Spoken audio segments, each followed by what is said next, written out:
Hi, good afternoon, Mrs. Gosson. Thank you for meeting with me today. We are here to discuss a pre-observation I will have with you. I want to go over the observation with you, and I look forward to observing you in the classroom and with your lesson. First, I would like to talk to you about the type of students you have in your classroom. Is there any English language learners, students with IEPs? Yeah, we have 21 students in the classroom, and probably about 8 of them have IEPs. So that's a good substantial part of the students that we have in the classroom have IEPs. They have different sort of eligibilities for their IEPs. So there's different kinds of students with IEPs. We also have maybe like about a little less than half the class, I would say, is English learners.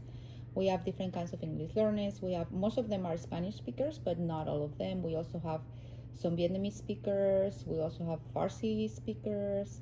And we have some other kids who speak other languages, although they're proficient in English, so that's not so challenging.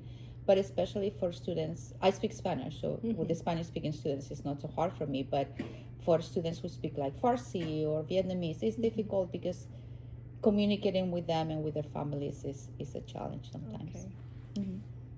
Yeah, so that answered my question about the demographics in your classroom, so thank you.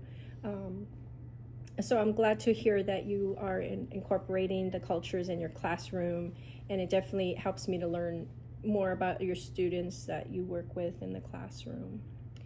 I heard that you said that you have students with IEPs. So how do you support your students with IEPs? What do we see in the classroom? Well, the students with IEPs have they're all different and have different issues, like let's say that need to be addressed. I work with a special education teacher and a special education assistant, which has been invaluable because a lot of times, especially at the beginning, I didn't know how to deal with some of the issues, especially with students with autism, with like maybe more severe cases. And it was really, for me, it was a blessing to have those people helping me out and understanding how to deal with certain behaviors. So, I do try to be flexible with those students. I try to, follow their lead and whatever they think is the best approach to deal with some of the issues. I think I've become better too at dealing with students and be a little more, I want to say, tolerant of certain behaviors that at the beginning were very, if you haven't worked with children like that, it can be a little strange. But yeah, so... It's great to hear that you're using all the strategies in your classroom. Well, I try. I need to be reminded sometimes.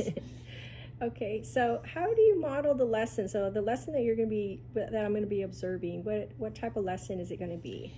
In the lesson, the children are going to be doing something. They're going to be doing something that they're very familiar with, but they're going to do it in a different way.